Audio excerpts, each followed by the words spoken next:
Hello guys, welcome sa aking channel. Ay tuturo ko po sa inyo kung paano gumawa ng YouTube thumbnail sa inyong channel. So, intro po muna tayo.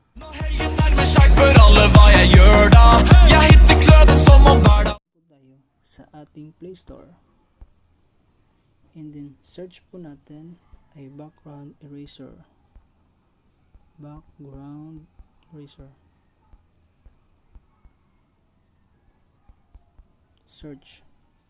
Pag download na po natin yung background eraser, download naman po natin ang pixlr.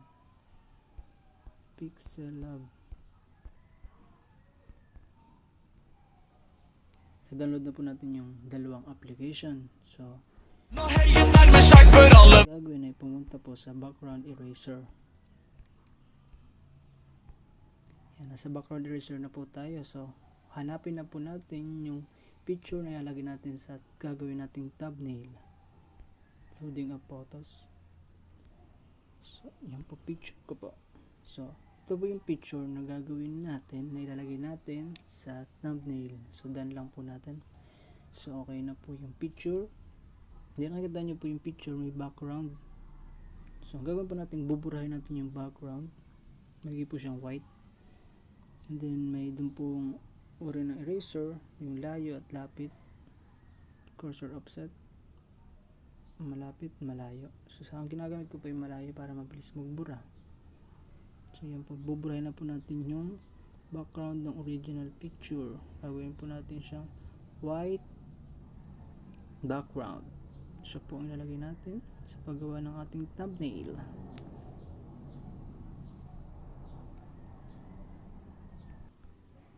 Next, gawin po natin naman po siyang black background para makita natin yung mga tira-tirang picture. So yan po, yung mga tira-tira pa po sa ating original picture. So burahin po natin siya para clear naman po yung gagawin natin image na ilagay natin sa thumbnail natin. Burahin lang po natin. So pag nabura na po siya lahat, i-done lang po natin. And then save. So, and next po natin gagawin ay pumunta po tayo sa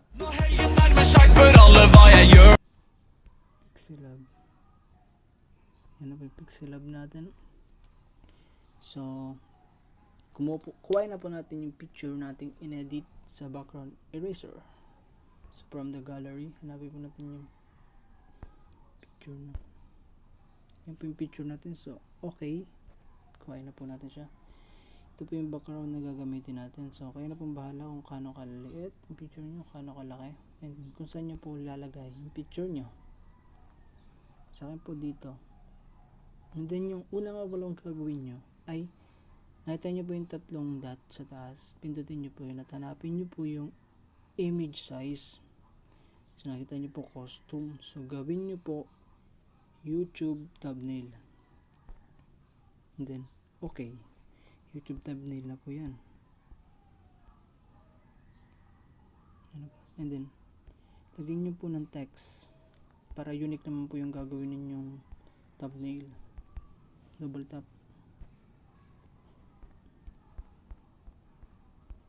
Then, okay. Slide po nyo kung kano po kalaki yung gawin yung text. Then, nakita nyo po yung A sa baba. Kung gusto niyo po gawin siyang 3D, hanapin niyo din po yung 3D. Pindutin niyo po yung 3D and enable niyo po. 3D na po yung ating text. And then deep, mukano kalayo. Color. Darkness. Then okay. Para hindi po gumalaw yung ating text, hanapin mo natin yung layer tab and then ilock po natin. Ganon din po yung picture natin para hindi gumalaw. Lock din po natin. Same lang po. Hindi nakita nyo po, hindi na po siya gumagalaw.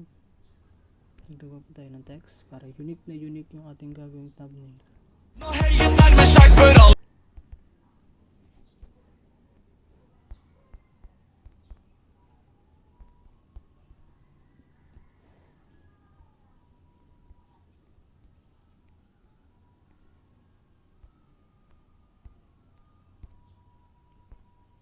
po kayo ng color kung ano pong gusto nyo ng color para sa second text nyo po. Sa akin okay na yung ganyan.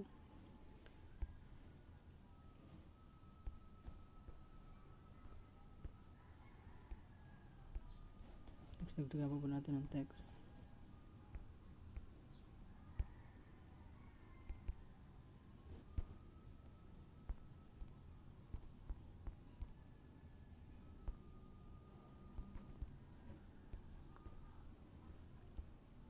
Para unique naman po yung ginagawa natin thumbnail, ilalagay natin sa ating YouTube channel.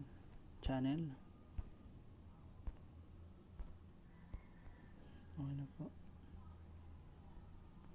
Gusto niyo po palitin yung font, hanapin niyo po yung font.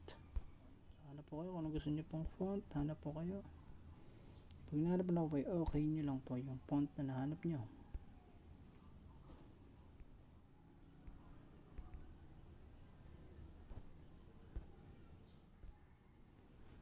Yan, okay na po.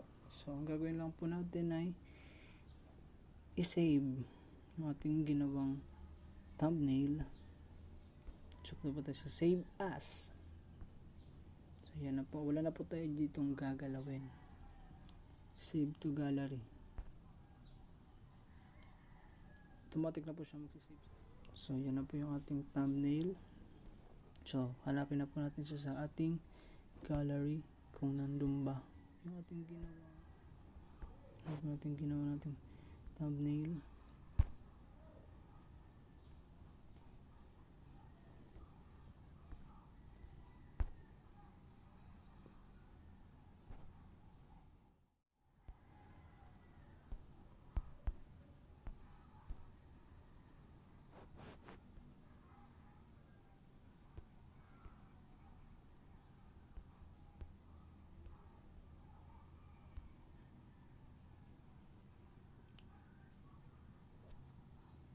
So yun po yung ginawa nating thumbnail. So yan lang po.